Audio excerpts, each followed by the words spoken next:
स्वागत है आप सभी का फार्मेसी इंडिया लाइव पर।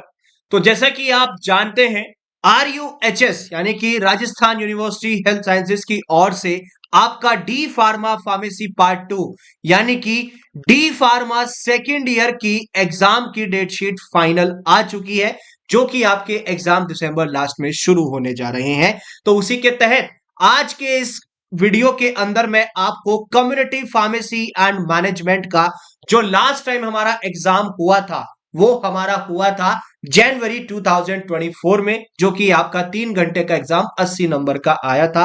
उस पेपर को आज आपके साथ मैं शेयर करने जा रहा हूं, और भला पेपर ही शेयर नहीं करूंगा, आपको इनका सॉल्यूशन भी बताऊंगा। हर एक क्वेश्चन का एक क्वेश्चन बताऊंगा, फिर उसका आंसर बताऊंगा। ठीक है, तो आपके 3 पार्ट्स आते हैं। वहीं पर अगर मैं बात करूं पार्ट 1 की, तो पार्ट 1 में आपके टोटल 7 क्वेश्चन आते हैं, जिसमें से आपको 6 करने होते हैं। 5 नंबर का एक क्वेश्चन है और 30 नंबर का ये पार्ट आपका बनता है। पहला क्वेश्चन कहता है, उससे पहले आपको बता दूं, ये सेक्शन है attempt any 6 out of following questions. Long question, ये लॉन्ग क्वेश्चंस है। 6 आपको अटेम्प्ट करने हैं, जो भी आपको सही लगे, लेकिन मैं पूरे 7 के साथ बताऊंगा। सबसे पहला क्वेश्चन है, right a note on community pharmacy and it's characteristics. Community pharmacy क्या होती है और उसकी विशेषताएं आपको बतानी है। तो सबसे पहले मैं आपको जो है इसका आंसर बताता हूं।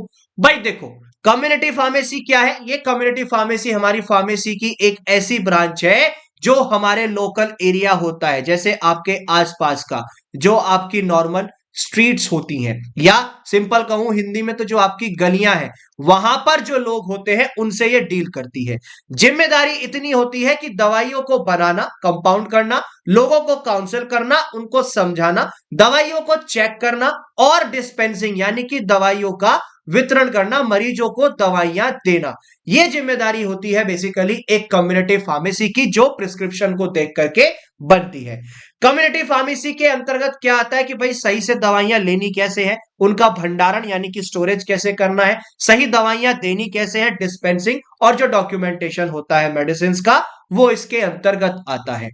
अब आ जाती है इसकी विशेषताएं यानी कि कैरेक्टरिस्टिक्स।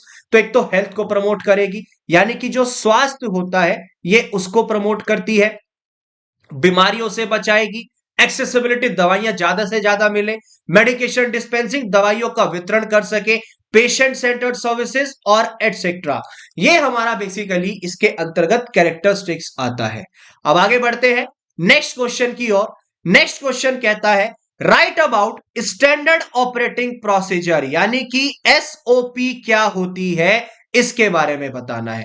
भाई इतना तो आप जानते ही हैं, SOP का मतलब क्या है कि ये एक रिटन डॉक्यूमेंट होता है, जिसमें पूरा डिटेल में समझाया होता है स्टेप बाय स्टेप, कि भाई फॉर एग्जांपल अगर आपको एक दवा बनानी है यानी कि उसकी प्रोडक्शन करनी है, फॉर एग्जांपल आपको PCM यानी कि पैरासिटामोल बनाना है, ठीक है, तो उसे बनाएंगे कैसे, उसका पूरा एक स्टैंडर्ड फॉर्मूला होगा कि भैया इन इन चीजों को इकट्ठा करना है, इतने इतने अमाउंट में ये डालनी है, ये मेथड फॉलो, ये इंस्ट्रूमेंट फॉलो होगा, ये सारी चीजें इसके अंतर्गत आ जाती हैं। ठीक है, तो ये हमारा स्टैंडर्ड ऑपरेटिंग प्रोसीजर होता है कि भाई रिटन फॉर्म में एक डॉक्यूमेंट है, स्टेप बाय स्टेप हमें प्रोसीजर पता होता है और वो चीजें हमें फॉलो करनी होती है। इंपॉर्टेंस क्या क्या है कि भाई एक ऑर्डर अगर आपको मेंटेन करना है तो उसके लिए बहुत जरूरी है, साथ ही साथ कि किस तरीके की सर्विसेज आप ऑफर करना चाहते हैं, और अपने अगर मैं ड्रग्स की बात करूं, फार्मास्यूटिकल प्रैक्टिसेस की बात करूं, हर समय पर यह मेंटेन रहे, रेगुलेट रहे, उसमें मदद करती है। अब स्टेप्स कौन कौन से इन्वॉल्व होते हैं SOPs में?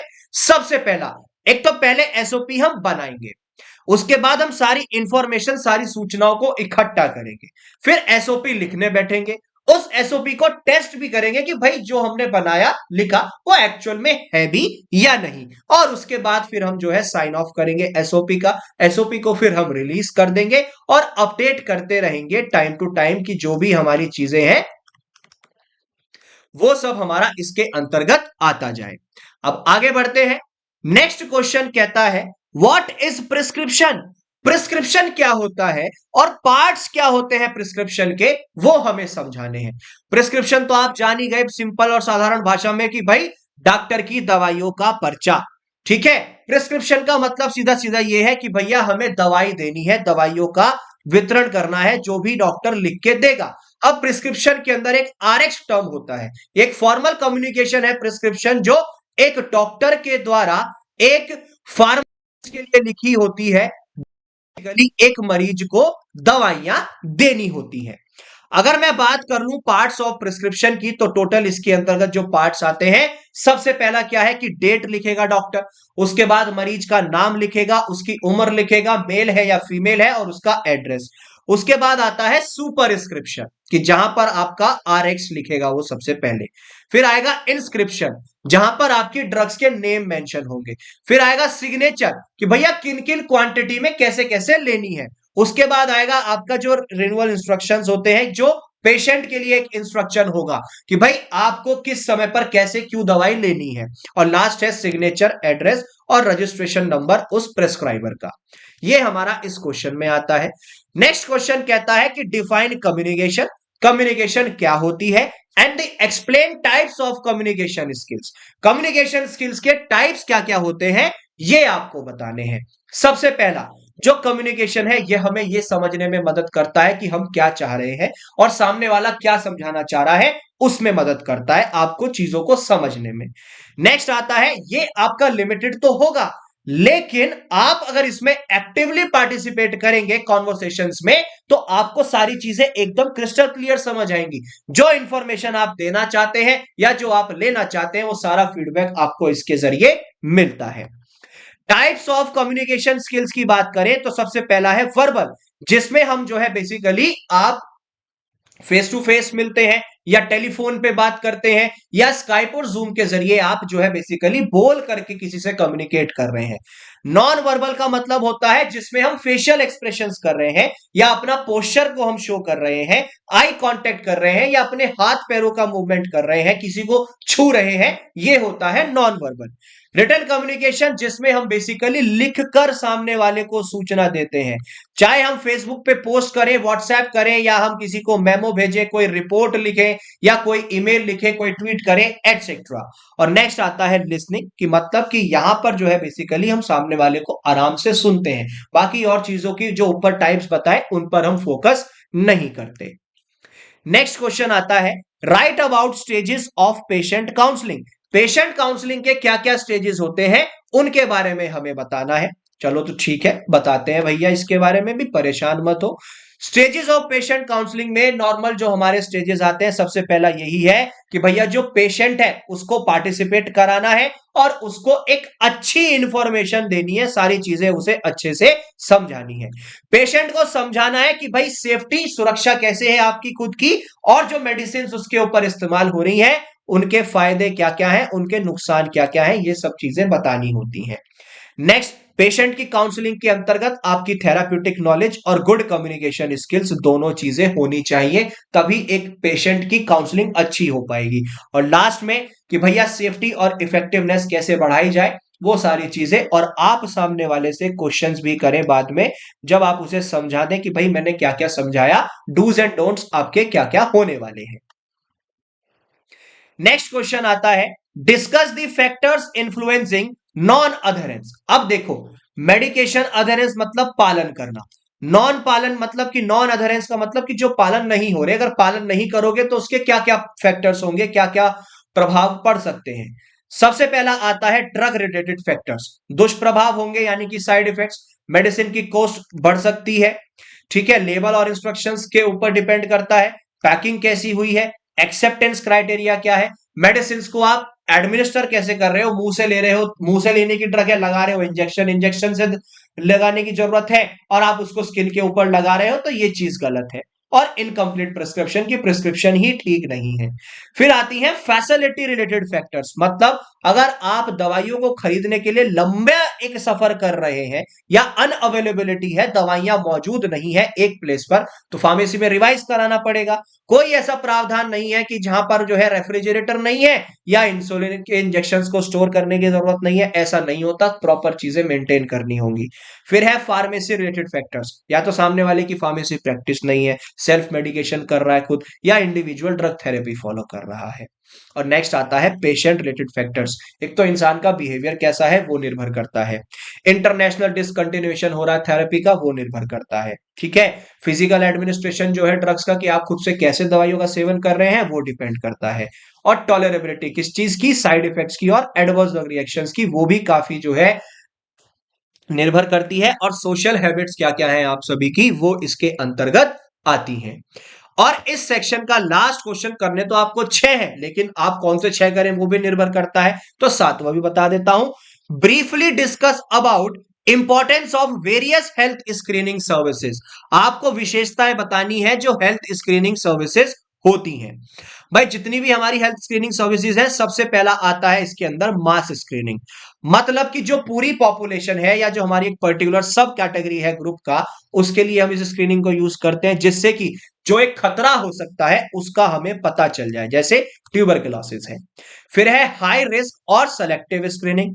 मतलब इस टाइप की जो स्क्रीनिंग होती है उससे आपको जो खतरा ज्यादा बढ़ सकता है उसका पता लगाने के लिए इस्तेमाल होता है। जैसे कैंसर हो जाता है सर्विक्स में, फीमेल का जो सर्विक्स होता है वहां पर, और लोकल सोशल ग्रुप्स में सबसे ज्यादा देखने को मिलता है। फिर है मल्टीफेजिक स्क्रीनिंग। मतलब जहां पर 2 या 2 से ज्यादा स्क्रीनिंग टेस्ट एक साथ कराए जाएं, और वो भी एक टाइम पर काफी ज्यादा बड़े अमाउंट में लोगों के ऊपर, ठीक है। तो वो एक जो टेस्ट है आपका, वो किसी एक पर्टिकुलर बीमारी का पता लगाने के लिए होता है, चाहे वो केमिकल से हुआ हो या हेमाटोलॉजिकल टेस्ट हो, ब्लड या यूरिन स्पेसिमेंस का। फिर है प्राइमरी हेल्थ स्क्रीनिंग टेस्ट। मतलब ये टेस्ट परफॉर्म इसलिए किए जाते हैं कि जो फिजिशियन ने जो भी दवाई प्रिस्क्राइब की या पेशेंट ने खुद से ले ली, उसको कोई पर्टिकुलर सिम्टम्स तो नहीं होंगे, कोई लक्षण तो नहीं मिल रहे किसी बीमारी के। और नेक्स्ट आता है सेकेंडरी हेल्थ स्क्रीनिंग टेस्ट। मतलब ये टेस्ट परफॉर्म इसलिए किए जाते हैं कि हम जो है बेसिकली बीमारी का पता लगा सकें, या वो बीमारी किस स्टेज पर पहुंची है उसका पता चल जाए। ये कराए जाते हैं फिजिशियंस के द्वारा, जो कि प्रिस्क्राइब किए जाते हैं पेशेंट्स को। आगे बढ़ते हैं। अब बात आ जाती है हमारी पार्ट 2 की। पार्ट 2 में भी 7 क्वेश्चंस आते हैं, अटेम्प्ट करने हैं आपको जो है बेसिकली सिर्फ और सिर्फ 6, ठीक है। यहां पर भी आपको जो है बेसिकली सिर्फ और सिर्फ 6 अटेंड करने हैं। 6 नंबर का एक क्वेश्चन, 6 क्वेश्चंस करने हैं, 3 नंबर का एक सवाल है आपका, ठीक है। सबसे पहला क्वेश्चन, एक्सप्लेन लंग और पल्मोनरी फंक्शन टेस्ट। लंग्स या पल्मोनरी फंक्शन टेस्ट क्या होता है ये हमें समझाना है। तो सबसे पहला इसके अंदर टेस्ट आता है हमारा स्पायरोमेट्री, जहां पर आपका एक तो स्पीड यानी कि फ्लो का पता चलेगा कि भाई एक इंसान कितना इनहेल कर रहा है, सांस लेना और छोड़ना। फिर है बॉडी प्लेथमिस प्लेथमिस्मोग्राफी। मतलब कि जो लंग्स की वॉल्यूम है, चाहे उसमें टोटल लंग कैपेसिटी हो या रेजिडुअल वॉल्यूम हो, उसका पता चलता है। फिर आता है डिफ्यूजन कैपेसिटी टेस्ट। मतलब कि एक ऑक्सीजन और कार्बन डाइऑक्साइड कितना चेंज हो रही है, एक्सचेंज हो रही है ब्लड और लंग्स के बीच में, उसका पता चलता है। फिर आता है पीक एक्सपायरेटरी फ्लो मेजरमेंट, यानी कि पीईएफ। यहां से एक सांस छोड़ने का लंग्स के द्वारा कितना मैक्सिमम स्पीड है उसका पता चलता है। फिर है पल्स ऑक्सीमेट्री, उससे आप जो है बेसिकली ऑक्सीजन लेवल का पता लगाते हैं, एसपीओ2 का। नेक्स्ट आता है आरटीएल ब्लड गैस, जिसको एबीजी टेस्ट कहते हैं। यहां से ऑक्सीजन और कार्बन डाइऑक्साइड और पीएच जो आरटीएल ब्लड में होता है, उस कितना उसका पर्टिकुलर लेवल है वो पता चलता है। फिर आता है 6 मिनट वॉक टेस्ट। मतलब कि जो हम डिस्टेंस एक चल करके आते हैं 6 मिनट में, उससे हम जो है ये पता लगता है कि एक्सरसाइज कैपेसिटी हमारी कितनी है। और लास्ट है ब्रोंको प्रोवोकेशन टेस्ट। यहां से एयरवे की सेंसिटिविटी और रिएक्टिविटी का पता चलता है। एयरवेज मतलब जहां से हम सांस लेते हैं। नेक्स्ट क्वेश्चन है define OTC medication in India. Over the counter drug, simple सी बात है, जानते ही हैं। ओटीसी मेडिकेशन का मतलब ओवर द काउंटर मेडिकेशन, जिनके लिए हमें प्रिस्क्रिप्शन की रिक्वायरमेंट नहीं पड़ती है। बिना डॉक्टर की दवाई के पर्चे के आप सीधा जाकर के ड्रग्स यानी कि दवाइयां ले सकते हैं। इंडिया के अंदर सबसे ज्यादा हमारी अप्रोच एक फार्मासिस्ट के पास यही होती है। डॉक्टर की जगह हम सीधा सीधा फार्मासिस्ट के पास जाते हैं। सर्दी खांसी जुकाम कोई ऐसी बीमारी हो जाए, दस्त लग जाए या स्किन रिलेटेड कोई प्रॉब्लम्स हो, तब हम जो है बेसिकली फार्मासिस्ट के पास जाते हैं। ओवर द काउंटर ड्रग्स का मतलब है कि फार्मासिस्ट दवाई दे देगा आपको और आपसे डॉक्टर का पर्चा भी नहीं पूछेगा। ये टर्म जो है हमारी एक लीगल डेफिनेशन में नहीं आती है इंडिया के अंदर। टेक्निकली बात करें तो जो ड्रग्स हमारी ओवर द काउंटर है, स्पेसिफिकली हम इन्हें जो है प्रिस्क्रिप्शन ओनली ड्रग्स के नाम से भी जान सकते हैं। ओटीसी ड्रग आपको जो है तेजी से और सस्ते उस पर आपको मिल जाती हैं। लेकिन उनका मिसयूज और एडवर्स हेल्थ इफेक्ट्स भी हो सकते हैं, जो कि बेसिकली एक चिंता का विषय भी बन जाता है। नेक्स्ट है right about inventory control methods. Inventory control methods क्या होते हैं, अब हमें यहां पर वो बताना है। चलो तो आंसर पे चलते हैं, वो भी समझाते हैं। इन्वेंट्री कंट्रोल मेथड्स में, इन्वेंट्री कंट्रोल मेथड्स का मतलब होता है कि भैया कोई बिजनेस हम कर रहे हैं, फॉर एग्जांपल हमारा जो है फार्मेसी शॉप है, यानी कि मेडिकल स्टोर है, तो उसमें हमें जो है बेसिकली क्या करना है, स्टॉक मेंटेन करना है। जो मटेरियल्स हैं वो हमें जो है बेसिकली रेगुलेट करने हैं, इसका मतलब इन्वेंट्री का ये ही होता है। अब जो ड्रग स्टोर मैनेजमेंट है वो सीधा सीधा किसके ऊपर बेस्ड है, इन्वेंट्री कंट्रोल पे। जहां पर हमारी जो एक नॉन एप्लीकेबिलिटी है साइंटिफिक या मॉडर्न टेक्निक्स की, वो जो है बेसिकली हमें पता चल जाती है, और हम जो है सबसे ज्यादा ये बड़े बड़े हॉस्पिटल में भी फॉलो होता है।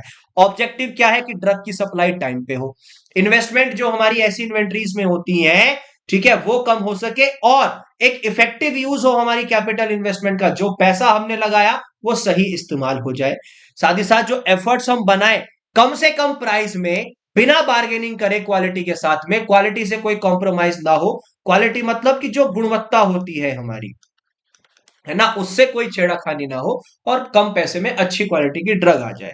स्टॉक आउट मतलब कि वहां पर शॉर्टेज ना हो हमारी दुकान में, हमारी फार्मेसी में, वो हम दूर कर सके, और एक जो वेस्टेज होती है बिना वादी जो खर्चा, वो बच सके।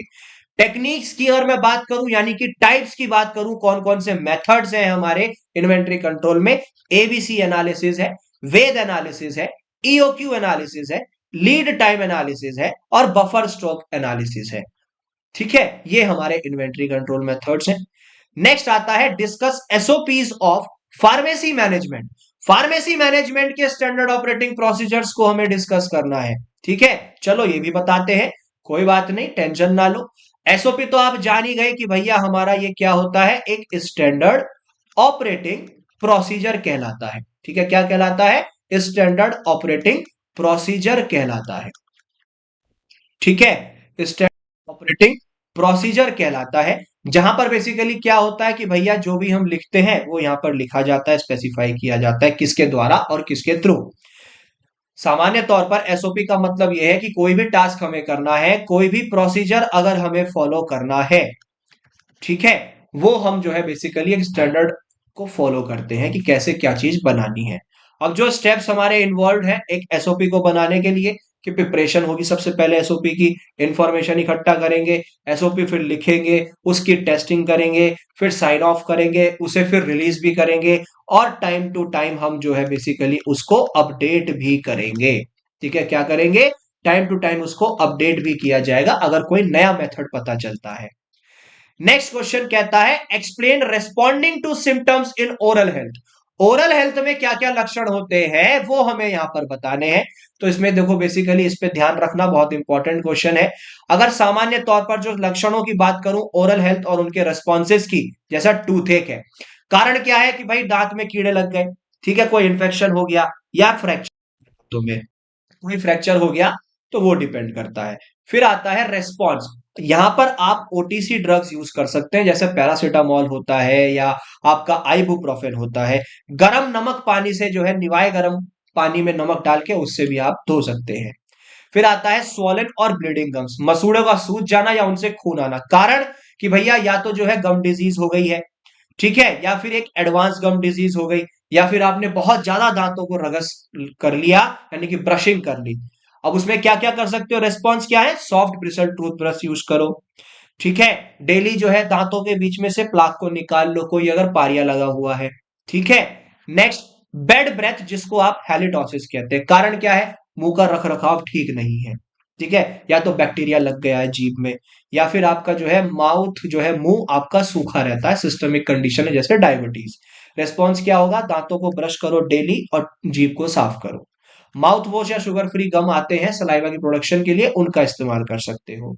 फिर आती है टूथ सेंसिटिविटी, जैसे कि आप जो है बेसिकली क्या कर सकते हैं, कारण क्या है कि गम रिसेशन की वजह से हो सकता है, ठीक है, इनामल जो होता है बेसिकली आपका एसिडिक आप खा रहे हैं उसकी वजह से हो सकता है, और साथ ही साथ आप जो है अपने डेंटिस्ट को भी जो है कंसल्ट करें परसिस्टेंट इश्यूज के लिए।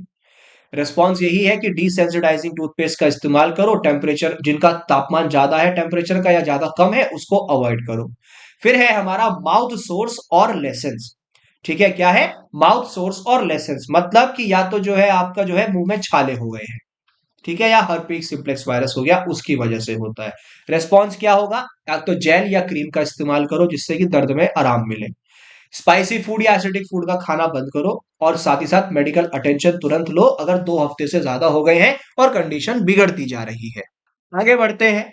नेक्स्ट क्वेश्चन आता है अब, discuss about blood glucose test, कि भाई जो ब्लड ग्लूकोज टेस्ट होता है वो क्या होता है उसके बारे में समझाना है। तो चलो भाई इसको भी डिस्कस कर लेते हैं। सबसे पहला जो ब्लड ग्लूकोज टेस्ट होता है कि भैया एक ग्लूकोज जो शुगर है वो ब्लड में कितना मौजूद है उसका पता लगाना होता है। ग्लूकोज क्या है? एक प्राइमरी एनर्जी सोर्स है हमारी बॉडी की सेल्स का, और साथ ही साथ एक हेल्दी रेंज अगर मेंटेन रहनी चाहिए तो वो बहुत जरूरी है एक स्वास्थ्य के लिए। ठीक है, ये जो टेस्ट होता है सामान्य तौर पर ये किया जाता है कि भैया जैसे डायबिटीज है, प्री डायबिटीज है या हाइपोग्लाइसेमिया है, इनको डायग्नोस करने के लिए इसका टेस्ट किया जाता है। ठीक है, जैसे अगर मैं टाइप्स की बात करूं ब्लड ग्लूकोज टेस्ट की, तो फास्टिंग ब्लड ग्लूकोज होता है, रैंडम ब्लड ग्लूकोज होता है, ओरल ग्लूकोज टॉलरेंस टेस्ट होता है, हीमोग्लोबिन A1C टेस्ट होता है, पोस्ट पैरेंडियल ब्लड ग्लूकोज होता है, और कंटिन्यूअस ग्लूकोज मॉनिटरिंग होती है। आगे बढ़ते हैं और आखिरी सवाल आता है, describe patient counselling points in AIDS patient. AIDS के जो पेशेंट होते हैं उनमें हमारा पेशेंट काउंसलिंग पॉइंट क्या है ये हमें समझाना है। तो सबसे पहला आता है कि भैया सबसे पहले तो एक तो हमें बीमारी के बारे में समझना होगा, एड्स के बारे में उन पेशेंट्स को बताना होगा कि भैया ये कैसे हो सकता है, ठीक है, और कैसे हुआ होगा और इससे क्या क्या आगे जाकर के चीजें हो सकती हैं, कैसे मैनेज कर सकते हो एक प्रॉपर ट्रीटमेंट के साथ, लेकिन ये क्योरेबल नहीं है ये समझाना होगा। ट्रीटमेंट गोल्स उन्हें बताने होंगे, जैसे कंट्रोल वायरल रोड है, बूस्ट इम्यूनिटी है कि इम्यूनिटी बूस्टअप रहनी चाहिए, ठीक है, अपॉर्चुनिस्टिक इन्फेक्शन से बच के रहना है। फिर आता है मेडिकेशन अधेरेंस, मतलब कि जो भी दवाइयां आपको लिखी है डॉक्टर ने मेडिकेशंस दी हैं उनका पालन करना होगा, जो भी डॉक्टर ने इंस्ट्रक्शंस दिए हैं उनके साथ आपको साइड इफेक्ट्स भी डिस्कस करने होंगे। फिर आता है लाइफस्टाइल मॉडिफिकेशन, मतलब आपको अपनी डाइट बैलेंस करके चलनी है जिससे एनर्जी लेवल एकदम बढ़िया रहे, इम्यून की हेल्थ जो है आपकी वो एकदम ठीक रहे। रेगुलर एक्सरसाइज कीजिए और रिस्की बिहेवियर जो हो सकता है जैसे शराब है, अल्कोहल है, एब्यूज है, इनसे बचें। फिर है प्रिवेंशन ऑफ डिजीज ट्रांसमिशन, मतलब कि सेक्सुअल हेल्थ, आप जब भी कोई सेक्सुअल एक्टिविटी में इंडल्ज हो रहे हैं तो सीधा सीधा जो है कॉन्डोम्स एक्सेट्रा इन कॉन्ट्रासेप्टिव्स को यूज करें। निडल सेफ्टी, मतलब लोगों को निडल्स और सिरिंजेस शेयर नहीं करनी है उसके बारे में भी समझाना है। फिर है अपॉर्चुनिस्टिक इन्फेक्शंस, की भाई खतरा बढ़ सकता है और बचाव कैसे किया जा सकता है उसके बारे में बताना। नेक्स्ट आता है मेंटल एंड इमोशनल हेल्थ, मतलब कि भैया एक स्ट्रेटजीज क्या क्या हो सकती है स्टिग्मा और डिस्क्रिमिनेशन से बचने के लिए, और आप जो है सामने वालों का पर्टिकुलर एक इमोशनल सपोर्ट और जो एक्सपीरियंसेस शेयर किए जाते हैं उस पार्टिसिपेशन को कैसे एनकरेज कर सकते हो उसके बारे में बताना। फिर है रूटीन मॉनिटरिंग, रेगुलर चेकअप्स कराइए, दूसरे हेल्थ स्क्रीनिंग जो टेस्ट हो सकते हैं वो प्रॉपर होने चाहिए। और नेक्स्ट है ड्रग इंटरेक्शंस, मतलब कि जो एक एडवर्स रिएक्शंस हो सकते हैं उनका इंटरेक्शन क्या हो सकता है, वो दूसरी मेडिकेशन सप्लीमेंट्स क्या है उन सब के बारे में बताना। नेक्स्ट है फैमिली एंड सपोर्ट, मतलब कि भाई जो भी एक इन्वॉल्व है एक ओपन कम्युनिकेशन होना चाहिए फैमिली मेंबर्स के साथ, अपने यार दोस्तों के साथ। और लास्ट है री एनफोर्स पॉजिटिव एटीट्यूड्स, मतलब कि आपको जो है सामने वाले को जिसका HIV का ट्रीटमेंट चल रहा है एक नॉर्मल लाइफ की एक्सपेक्टेंसी के बारे में उसे समझाते रहना, उसकी होप को बढ़ाते रहना। सेल्फ केयर, मतलब एजुकेट करना है पेशेंट्स को कि आप जो है खुद से भी कैसे मैनेज कर सकते हैं अपने स्वास्थ्य को। फिर इसी पार्ट 2 में नेक्स्ट आता है आंसर ऑल क्वेश्चंस। 4 क्वेश्चन है 3 नंबर के, चारों बताने हैं। सबसे पहला है how to interact with professional patients, professional patients के साथ कैसे इंटरेक्ट करना चाहिए। सबसे पहला भाई देखो सीधी सी बात है, सामने वाले का बैकग्राउंड क्या है आपका और कैसे आप उसे उसकी कंडीशंस के बारे में समझा सकते हैं, कैसे आप उसे अधरेंस के लिए कह सकते हैं, उस चीज के ऊपर आपको डील करना है। अब ये आप कैसे इंटरेक्ट करेंगे प्रोफेशनली पेशेंट्स के साथ, सबसे पहला ट्रस्ट और रेस्पेक्ट आपको बढ़ानी है। सीधा सीधा क्रिस्टल क्लियर आपको समझाना होगा और ट्रांसपेरेंटली, कोई भी आपको भेदभाव नहीं करना।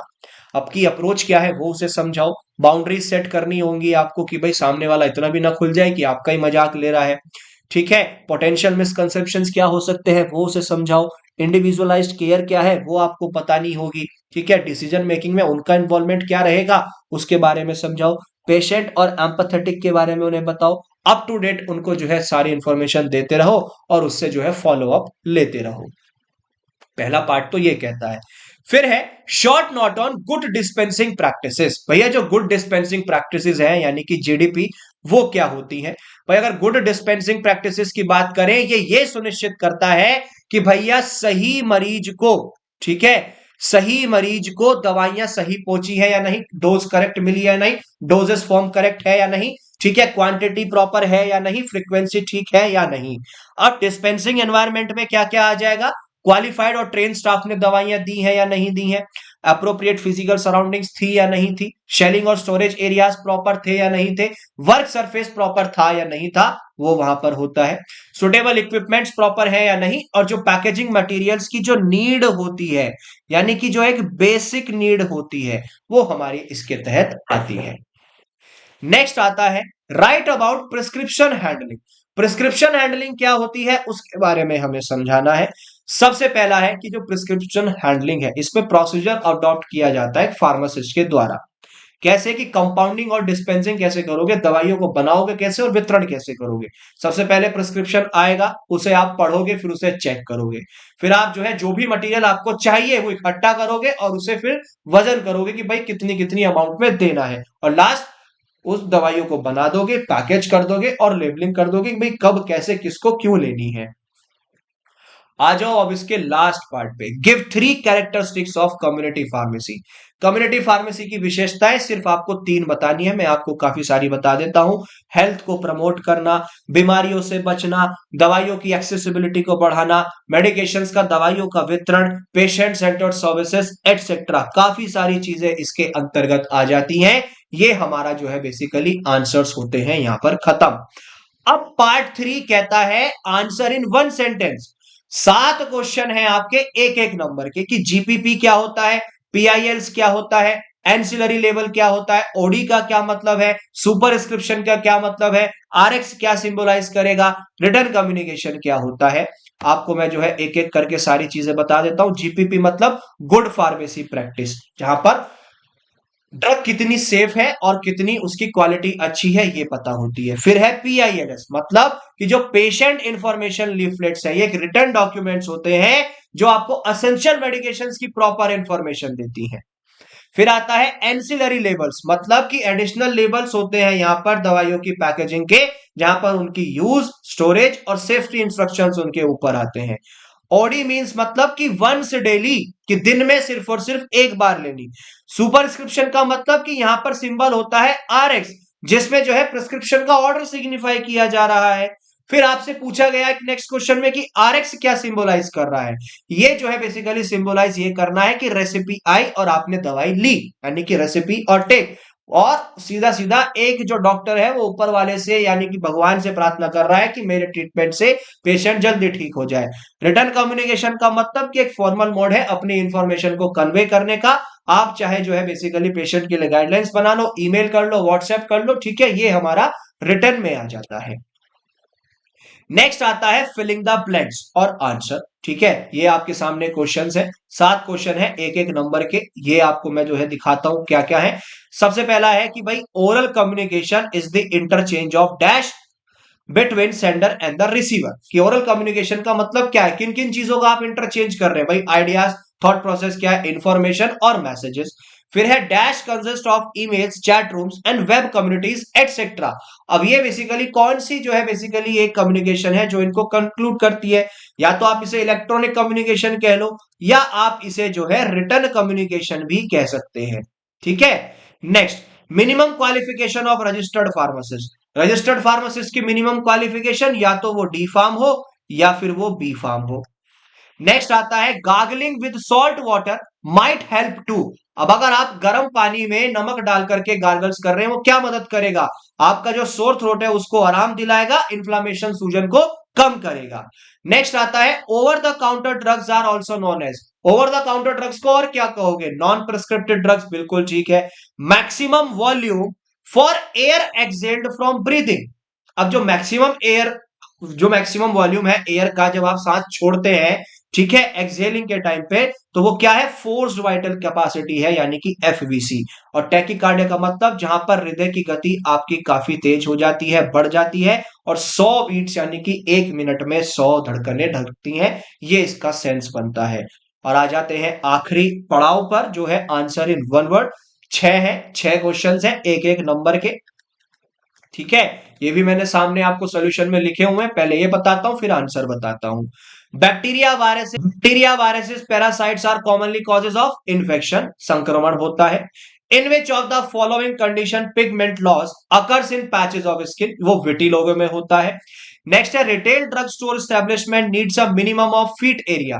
अगर आपको एक रिटेल फार्मेसी खोलनी है, कम से कम कितना एरिया होना चाहिए? स्क्वायर फीट में, यानी कि 100 स्क्वायर फीट, ठीक है। 100 स्क्वायर फीट आपका जो है कम से कम एरिया बनता है, यानी कि सीधी सी बात है आपका 10 स्क्वायर मीटर एरिया होना चाहिए। Regulatory audit is also known as, regulatory audit हो रहा है तो वो इंस्पेक्शन है, यानी कि जांच हो रही है, छापा पड़ रहा है। Which test determines the amount of air of a person can inhale and exhale. अब बेसिकली कौन सा टेस्ट है कि बताएगा कि एयर की क्या अमाउंट है जब आप एक इंसान सांस ले रहा है, छोड़ रहा है, वो है स्पायरोमेट्री। और last unit of glucose values, वो आपकी मिलीग्राम पर डेसीलीटर होती है, या एम मोल पर लीटर इंटरनेशनली होती है। ये हमारी बेसिकली प्रॉपर ये सॉल्यूशन था जो हमारा 2024 में जो है एग्जाम हुआ था इस साल जनवरी में, और ये हमने जो है बेसिकली आपको इसका सॉल्यूशन दिया। आप अपनी प्रिपरेशन और अच्छे से कर सकते हैं, उसके लिए मैं आपको रेकमेंड करता हूं D pharma first year model paper, Hindi English दोनों लैंग्वेजेस में अवेलेबल है फ्लिपकार्ट पर, वो भी कैश ऑन डिलीवरी के साथ। लिंक नीचे दिया गया है डिस्क्रिप्शन में, ऑर्डर कर सकते हैं। ऐसे ही डी फार्मा सेकेंड ईयर के लिए भी अवेलेबल है हिंदी और इंग्लिश लैंग्वेज में फ्लिपकार्ट पर कैश ऑन डिलीवरी के साथ। लिंक नीचे डिस्क्रिप्शन में दिया गया है, ऑर्डर कर सकते हो। कोई क्वेरी है तो इन नंबर्स पे कांटेक्ट कर सकते हो। साथ ही साथ आप मास्टर नोट्स भी ऑर्डर कर सकते हैं फर्स्ट ईयर और सेकंड ईयर के, फ्लिपकार्ट पर अवेलेबल है कैश ऑन डिलीवरी के साथ, ऑर्डर कर सकते हैं। लिंक नीचे डिस्क्रिप्शन में दिया गया है। गूगल पे टाइप कीजिए pharmacyindia.co.in, ये हमारी ऑफिशियल वेबसाइट है। सारी लेटेस्ट अपडेट्स और प्रीवियस ईयर पेपर संबंधित कोई भी जानकारी है वो आपको यहां पर मिल जाएगी। और आप हमारे साथ जुड़ सकते हैं व्हाट्सएप और टेलीग्राम चैनल्स के थ्रू, लिंक्स आपको नीचे डिस्क्रिप्शन में दिए गए हैं, उनके माध्यम से फॉलो कर सकते हैं। मिलेंगे नेक्स्ट वीडियो में, तब तक के लिए अच्छे से मेहनत कीजिए, अच्छे से पढ़ाई कीजिए। जय हिंद बच्चा लोग।